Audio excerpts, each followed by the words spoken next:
이 얘기도 좀 해봐야 될 것 같아요. 그 김건희 여사 그 명품백 관련해 권익위의 판정을 두고 여진이 끊이질 않고 매일 보도가 쏟아집니다. 권익위 해명을 한다고 했는데 그 해명이 더 지금 불을 붙이는 분위기예요. 그러니까 쉽게 얘기하면 명품백에 직무 관련성이 인정되지 않아서 청탁금지법을 처벌할 수 없다는 건데 반대로 그 대통령의 그 선물에 해당하는 경우 같은 경우에도 신고 의무가 없다 이런 식으로 가면서 그게 뭐냐면 그 공직자윤리법에 예외 규정이 있잖아요. 쉽게 얘기하면 외국의 사절한테 받은 선물들을 어쩔 수 없이 받는 것처럼 우리 그 목사님이 미국인이기 때문에 외국인한테 받은 선물이야 이거는. 그래서 죄가 안 된다는 취지인데 이거 납득이 갑니까 솔직히?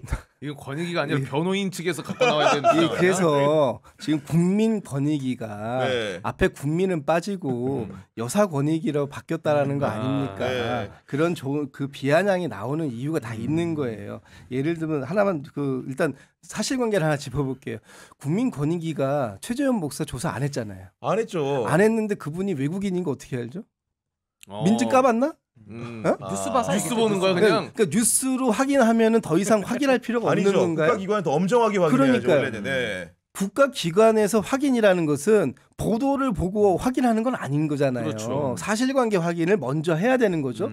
그렇다고 또 두 번째 대통령이 외국 사절에게 대통령 부인이 외국인에게 받았다. 이것이 그렇기 때문에 국가기록물이다라고 하시는데 이것을 외국인을 만나서 선물을 받는 순간 자동으로 국가에 귀속된다 이렇게 얘기하는데 이걸 국가에 귀속시킬지 말지를 판단해 보려면 뭔가 확인을 해야 될 거 아니에요. 근거가 있어야지. 근거가 보관하고 있는지.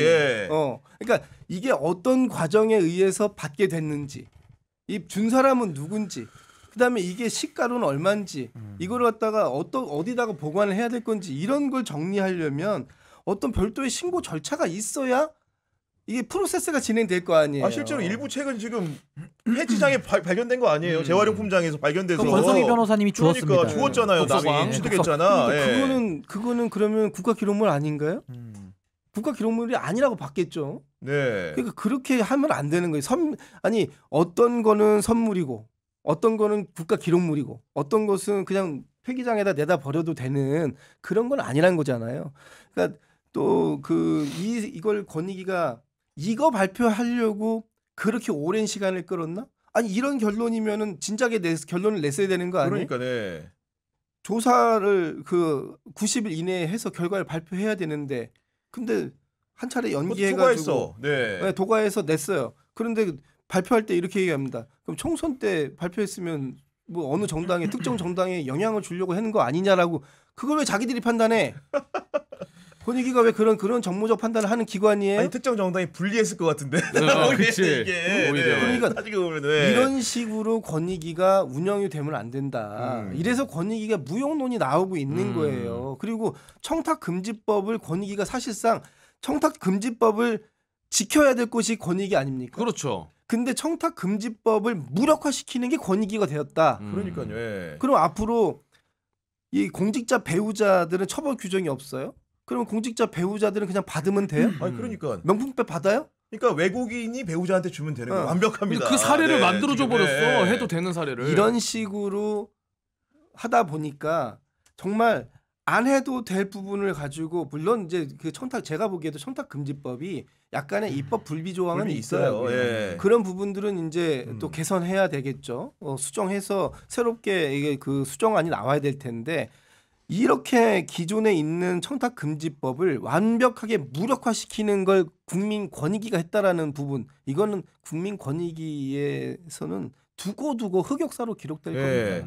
그러니까 권익위 해설집을 보면 그리고 배우자 처벌 조항이 없다고 하면은 어떤 게 나오냐면은 예를 들면은 그 명목이나 목적이 분명하게 되면 예를 들면 알선수재라든가 다른 법률로 처벌할 수 있는 가능성이 또 열려 있는 거잖아요. 근데 이런 부분들에 대해서 수사기관에 송부해서 물으면 될 일 아닙니까? 자기들이 왜 여기서 그냥 종결을 하냐 이거예요. 근데 저는 이제 완전히 새로운 각도에서 저는 이제 문제 제기를 가장 강력하게 하고 있는데 우리가 지금 이거를 권익위만 봐선 안 되고요. 이 정부의 흐름을 봐야 됩니다.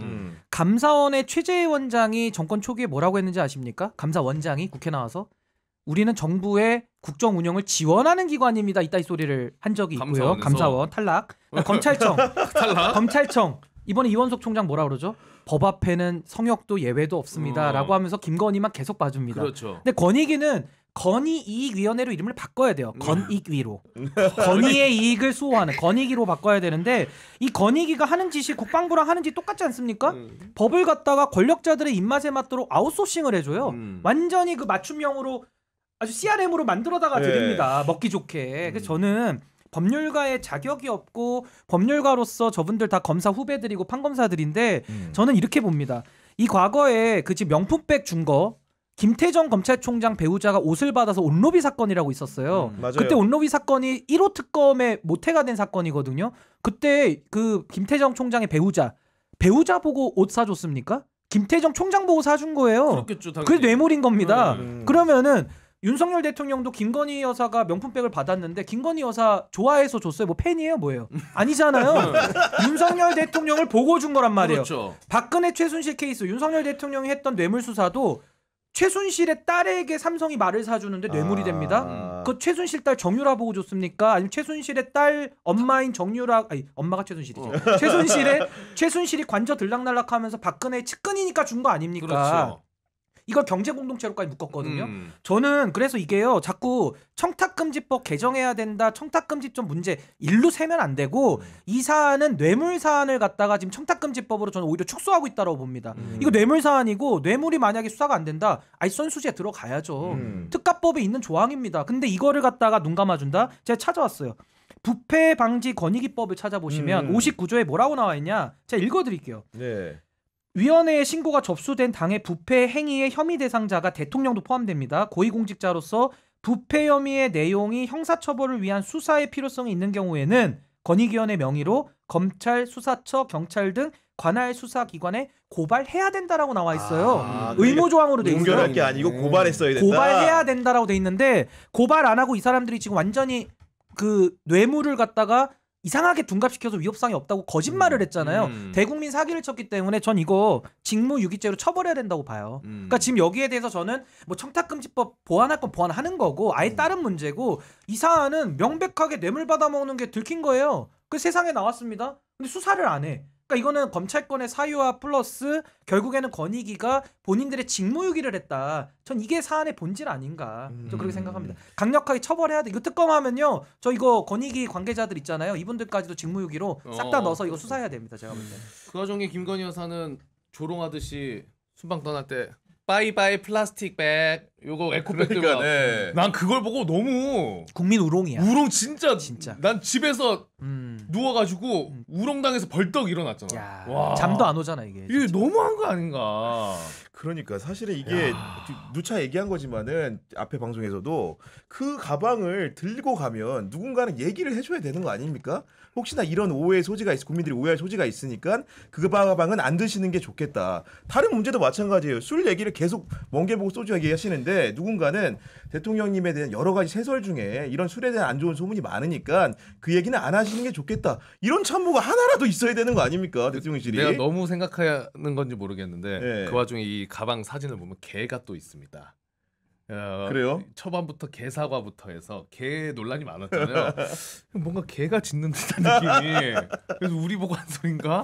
난 그렇게까지도 괜히 그냥 기분 나빠서 생각해봤어요. 그러니까 국민의 정서를 전혀 고려하지 않고 있다라는 게 이번에 저 종이백 저거 맞아요. 들고 나가면서 하는 건데, 아니 그냥 저는 욕망에 충실하세요. 그냥 명품백 들고 나가세요. 좋아하는 거 다 아는데 굳이 아닌 척 그렇게 하는 거는 좀 위선 아닌가라는 생각이 듭니다. 네. 제가 매부쇼에서 그 전현희 전 위원장님이랑 같이 방송할 때 들었던 게 권익위에서 지금 이걸 아예 그냥 털어져 버렸잖아요. 근데 이게 검찰 수사에서 어느 정도 영향이 있을 거라고 얘기를 하더라고요. 검찰에서 수사할 때도 영향이 있죠. 권익위에 가서 원래 의견을 묻는데요. 근데 너무 당연하죠. 왜냐면은 국가기관이 청탁금지법에 대해서 가장 큰 해석 주체인 기관 아닙니까? 그런 주무기관이 유권 해석을 내놨다면 검찰은 어디 거의 딸려가서 판단하기 너무 좋게 된 거지. 그런데 그걸 가지고 검찰의 수사는 검찰의 수사인이 지켜봐 달라고 얘기하는 사람이 있으니까 복장 터질 일이죠.